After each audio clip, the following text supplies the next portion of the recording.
So I just got back from rookie camp practice. I've been there all week ahead of the prospect showcase games, which are happening tonight and tomorrow. I'm going to have coverage on both of the games going on this weekend over on Twitter, so make sure you're following me there at Blackhawks Focus, and then I will do a recap video on those two games maybe on Monday or something next week. But on top of all that, we got some pretty big Blackhawks news this morning. Spencer Knight has agreed on a 3-year contract extension with the Blackhawks at a cap hit of $5.83 million per season. He's entering the final year of his current contract, which holds a cap hit of $4.5 million, and then this extension will kick in to start the 2026-27 season and run through the 2028-2029 season. So the Blackhawks and Knight agree on a bridge deal after a season where Knight had 15 games with the Blackhawks, had a sub-900 save percentage and a .318 GAA. Now, I think there were a lot of factors that went into those numbers for Spencer Knight over the course of the end of the season, because obviously a sub-900 save percentage isn't great,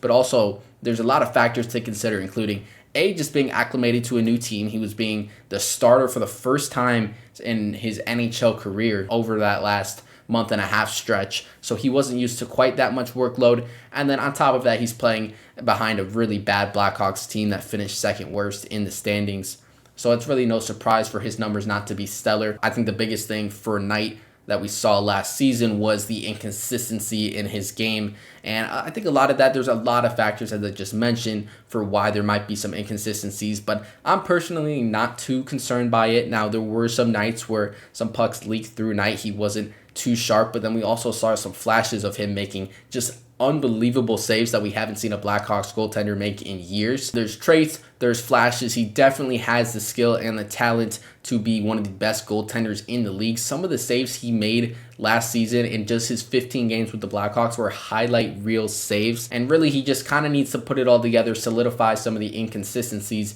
in his game, and be a little more stable in that, not have these nights where some pucks kind of leak through him and he has these bad games. And I think he's totally capable of that, which is why I like this extension for the Blackhawks. Now, I'm not sure we'll see it this year. I'm not expecting stellar numbers out of Knight this year, simply because it's going to be his first year as a starting goaltender. Now, the Blackhawks do have Arvid Soderblom under contract for 2 years to take some of the work and some of the workload off of Spencer Knight. But still, I'm not expecting necessarily stellar numbers, but I am hoping to see him clean up some of the inconsistencies that we saw with his game over his 15-game stretch with the Blackhawks last year. And like I said, the raw talent is totally there. He's making some saves that a large percentage of NHL goalies are not capable of making. So I think for Knight, if we can see him put together a building year, a solid year as a starter, a little more consistent year as a starting goaltender this year, I definitely am going to like this extension a lot. And even if not, they only signed him to a 3-year extension,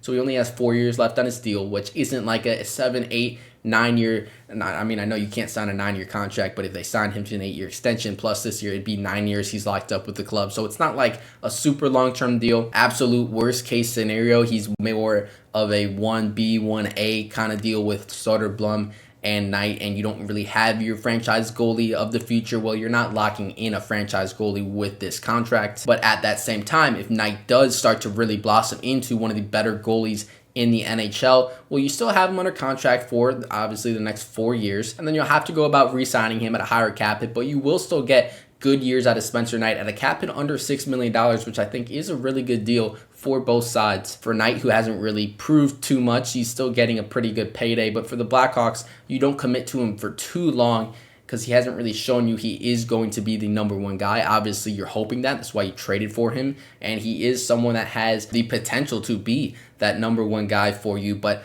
I do agree with Kyle Davidson's decision here to not sign him to a 7, 8-year contract. Now, maybe that's what they were trying to do, and the two sides couldn't work out a deal, but I am happy with how this all ended up, even though I usually am in the camp that you want to extend your young guys to max contract deals. So I totally do think a bridge deal makes sense. I think it's nice to get this done before this season, because say Knight has a really good season in his first year as a starter, well, that money just went up. You're going to have to pay him a lot more for maybe the same length of contract terms. So I like this deal to get him done on a bridge deal. This is now the second kind of big player the Blackhawks have re-signed this offseason, the other being Frank Nazar, with the really only other one that you want to get re-signed is Connor Bedard, but that's probably not going to happen until after this upcoming season. Obviously, I talked a little bit more about my projections for Bedard's contract in my last video I did, which was covering the Frank Nazar extension. So if you're interested in that, make sure to check that out. And I also have gotten some glimpses, actually not even glimpses, I've watched Connor Bedard have 2 practices now